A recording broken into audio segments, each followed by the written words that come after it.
সবাইকে স্বাগত জানাচ্ছি আমাদের হাতে থাকা সর্বশেষ আন্তর্জাতিক সংবাদ ও বিশ্লেষণে। আপনাদের সাথে আছি আমি আমির হামজা। নাবলুস শহরের উপর ইসরায়েলি বাহিনীর সর্ববৃহৎ সামরিক হামলার মাধ্যমে আবারও প্রমাণিত হল দখলদার রাষ্ট্রের বর্বরতা এবং নিষ্ঠুর দমন নীতির নগ্ন চেহারা। মঙ্গলবার রাতের আধার ভেদ করে শত শত সামরিক যানবাহন পশ্চিম তীরের প্রাণকেন্দ্রে অবস্থিত এই প্রাচীন শহরে প্রবেশ করে, যা স্থানীয়দের মতে গত 2 বছরের মধ্যে সবচেয়ে বড় সামরিক অভিযান। হামলাটি শুরু হয় মধ্যরাতের পরপরই। চারদিক থেকে শহর ঘিরে ফেলে ইসরায়েলি সেনারা। প্রথমেই লাউডস্পিকারে কারফিউ ঘোষণা করে এবং বাসিন্দাদের ঘর থেকে বের না হতে আদেশ দেয়। এই আদেশ অমান্য করার অপরাধে অনেককে গুলি করা হয়, অনেককে পেটায়, এমনকি চিকিৎসা কর্মীদের ওপরও গুলি চালানো হয়। মধ্যপ্রাচ্য ভিত্তিক সংবাদ মাধ্যম মিডল ইস্ট আইয়ের সাংবাদিক মুজাহিদ তাবানজা জানিয়েছেন যে শহরের পুরনো অংশে ফেরার সময় 2 জন ফিলিস্তিনি যুবককে গুলি করে হত্যা করা হয়। তাদের কাছে কোনো অস্ত্র ছিল না, তারা নিঃশস্ত্র অবস্থায় বাসায় ফিরছিলেন। অথচ ইসরায়েলি মিডিয়া দাবি করছে তারা নাকি একজন সেনার অস্ত্র ছিনিয়ে নিতে গিয়েছিল।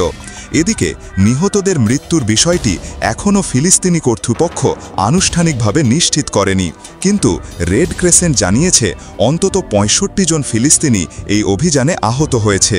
আহতদের মধ্যে অনেকেই গুলিবিদ্ধ, কারো কারো হাঁটুতে গুলি লেগেছে, কেউ কেউ সেনাদের মারধরের শিকার, কেউ আবার তীব্র টিয়ার গ্যাসের শ্বাস নিতে না পেরে অসুস্থ হয়ে পড়ে। সবচেয়ে ভয়ানক ব্যাপার হলো ইসরায়েলি সেনারা অ্যাম্বুলেন্সকেও লক্ষ্য করে গুলি চালায় এবং এক প্যারামেডিককে গুলি করে আহত করে।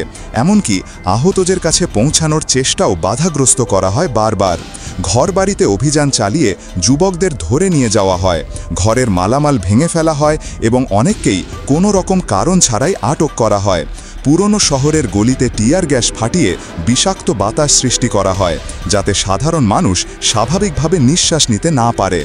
এই অভিযান শুধু শহরের পুরনো অংশেই সীমাবদ্ধ ছিল না, বরং এটি ছড়িয়ে পড়ে বলাতা ক্যাম্পসহ আশপাশের এলাকাতেও।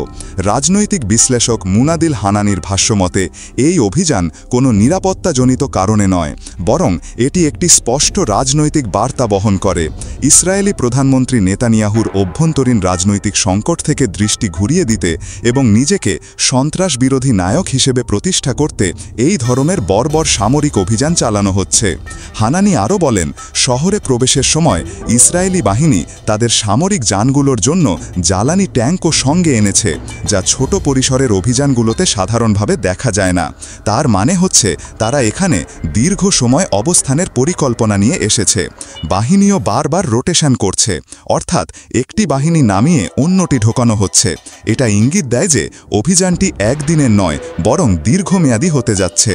ইতোমধ্যে অনেক পরিবার তাদের আত্মীয় স্বজনদের সাথে যোগাযোগ হারিয়ে ফেলেছে, কারণ সেনারা তাদের ঘরে ঢুকে মোবাইল, ল্যাপটপ সহ সব কিছু জব্দ করে নিচ্ছে।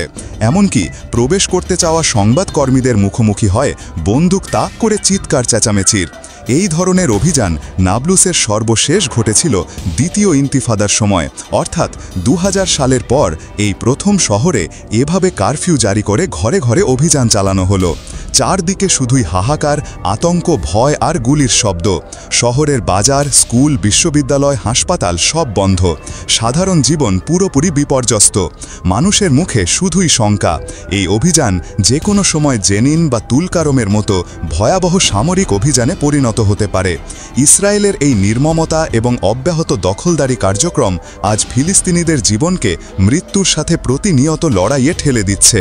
এটি শুধুই একটি সামরিক অভিযান নয়, বরং এটি একটি রাষ্ট্রীয় সন্ত্রাস, যার মাধ্যমে পুরো একটি শহরকে জিম্মি করে রাখা হয়েছে রাজনৈতিক ফায়দা লুটতে এবং দখলদারিত্বের থাবা আরও গভীরে প্রবেশ করাতে। আন্তর্জাতিক সম্প্রদায়ের নীরবতা এবং মিথ্যা সন্ত্রাস বিরোধী প্রচারের ছায়াতলে ইসরায়েল আজ চরম পন্থা অবলম্বন করে পুরো একটি জাতির অস্তিত্বকে চ্যালেঞ্জ ছুড়ে দিচ্ছে। এমন এক সময়ে যখন গাজার মাটিতে রক্ত ঝরছে প্রতিদিন, তখন পশ্চিম তীরেও তাণ্ডব শুরু করে দখলদার বাহিনী পুরো ফিলিস্তিনকে পরিণত করেছে এক বিশাল কারাগারে, যেখানে স্বাধীনতা মানেই মৃত্যু ভয়, প্রতিবাদ মানেই গুলি এবং ন্যায্যতা মানেই পিষে ফেলার ঘোষণা। এই হলো আজকের বাস্তবতা। নাবলুসের রাস্তায় রক্ত, পুরনো শহরের গলিতে কান্না আর সশ্রুদ্ধ বাতাসে ভরপুর এক নিষ্ঠুর যুদ্ধের নাম, যার ভেতর লুকিয়ে আছে ইসরায়েলের রাজনৈতিক ব্যর্থতা ঢাকার নগ্ন প্রচেষ্টা এবং ফিলিস্তিনি জাতির ওপর চলমান জেনোসাইডের আরেকটি অধ্যায়।